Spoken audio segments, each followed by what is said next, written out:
Alô, caros amigos do Speed! Está no ar mais uma edição do programa Curva do S. No Curva de hoje, NASCAR com as provas de Indianápolis. Os pilotos brasileiros da Stock se preparam para a corrida do milhão. Conhecemos alguns narradores e locutores dos autódromos brasileiros e, como sempre, o segmento de arrancadas. Mas começamos falando de NASCAR. Paul Menard garante a primeira vitória dele na NASCAR no circuito de Indianápolis. Jeff Gordon foi o segundo colocado, Regan Smith terminou na terceira posição, Mark Murray foi o quarto e Matt Kenseth terminou na quinta posição. Sérgio, normalmente eu não sou muito fã de vitórias pela estratégia do combustível, mas mereceu. O Paul Menard fez um grande trabalho, ele acelerou quando tinha que acelerar e ficou com uma vitória emocionante até para ele. Sim, foi emocionante, foi uma vitória incrível, foi uma vitória, eu falei durante a prova, da equipe, de todos da equipe, do Paul Menard, evidentemente, do chefe de mecânicos, de todo mundo, e isso é o que vale. Os carros mais fortes na pista foram os carros de Jeff Gordon e de Matt Kenseth, tiveram outros também que foram fortes, mas estes acho que foram os mais fortes para mim, mas no final prevaleceu a inteligência da equipe do Paul Menard. E é importante dizer isso porque vários, creio que 15 pilotos aproximadamente, fizeram a tática semelhante à do Paul Menard. E no final, ele foi o único que chegou à frente do Jeff Gordon, que parou depois e tinha combustível tranquilo para chegar até o final. Eu concordo, Jeff Gordon tinha um dos carros mais rápidos, Matt Kenseth também. Por outro lado, aqui em Indianápolis ficou mais uma vez comprovado que quem está na frente tem a vantagem. O Brad Keselowski foi o líder durante várias voltas porque ficou na pista, depois o Paul Menard foi o líder durante várias voltas porque ficou na pista, ou seja, não necessariamente o carro mais potente, mais rápido em Indianápolis tem a vantagem. Ar limpo é muito importante. Sem dúvida, eu concordo com você, é muito importante. E outra coisa que eu gostei da prova, a prova teve várias ultrapassagens. Para começar, o Jeff Gordon e o Matt Kenseth começaram da 8ª e 9ª posições. Eles avançaram. Outros pilotos ficaram para trás, outros avançaram. Então não tivemos muitas bandeiras amarelas, creio que uma maior ali mais para o final da prova, mas houve mudanças, talvez não imediatas, mas depois de uma sessão sob bandeira verde, os carros você via que um carro tinha melhor desempenho que o outro, e no final a tática foi incrível, aquela tática de metade numa tática, metade na outra, e os carros mais rápidos todos ficando para trás. Então foi aquela loucura do final, o Jeff Gordon enlouquecido tentando chegar no Paul Menard. Não deu, mas foi um grande resultado para o Jeff Gordon, para o Paul Menard principalmente. Com a vitória do Paul Menard não muda muito a tabela nas primeiras posições. Vamos dar uma olhada como anda agora. Kyle Edwards continua em primeiro, o Jimmie Johnson é o segundo colocado, o Kevin Harvick é o terceiro, o Kyle Busch na quarta posição, Matt Kenseth é o quinto. Porém, Sérgio, essa vitória do Paul Menard coloca ele entre os pilotos com uma vitória e ele está entre os primeiros do 11º ao 20º, portanto, hoje ele estaria classificado para o Chase. Hoje ele estaria, mas pode ser que amanhã não.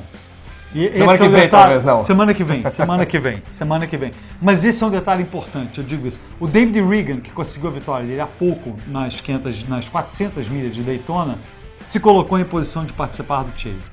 Com um péssimo resultado, o Denny Hamlin, ele tinha uma vitória e estava entre os 10 primeiros. Ele caiu para a 11ª posição. Então, o David Regan, que largou na pole, acabou não tendo um resultado tão bom. O Paul Menard, que vinha logo ali atrás, passou o David Regan na tabela. Então, temos a seguinte situação. Temos o Denny Hamlin em 11º, o Paul Menard em 14º e o David Regan em 16º. Mas apenas 7 pontos, o Denny Hamlin está mais ou menos tranquilo ali, mas apenas 7 pontos separam o David Regan do Paul Menard. Então, na próxima prova, hipótese, os dois vão mal, mas o David Regan chega em 15º e o Paul Menard chega em 24º, o David Regan passa a ter o wild card. Fora que tem pilotos que podem ganhar ali, que ainda não ganharam, que seria o Clint Bowyer. O Clint Bowyer... Ou o Montoya.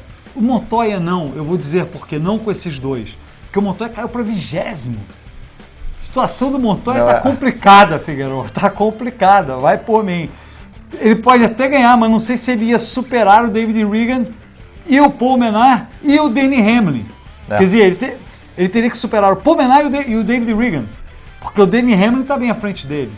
Não tá boa a situação pro Montoya. E a gente lembra que, segundo as regras da NASCAR, os pilotos com o maior número de vitórias se classificam. Se tivermos um empate, por exemplo, todos eles com uma posição, vale a tabela da classificação da temporada. E outra coisa que eu queria deixar importante sobre a tabela, o que aconteceu, Roberto, depois da prova, eu fui até meio... dei uma de Roberto Figueiredo, foi meio apocalíptico, aquela vai chover, vai acontecer isso. E achei que o Dale Jr. tinha ido mal na prova em termos de posicionamento. Na verdade, ele melhorou. Ele caiu, aquela história. Você às vezes não acredita que a verdade tem duas facetas. Ele piorou porque ele caiu de 9º para 10º. Ele piorou.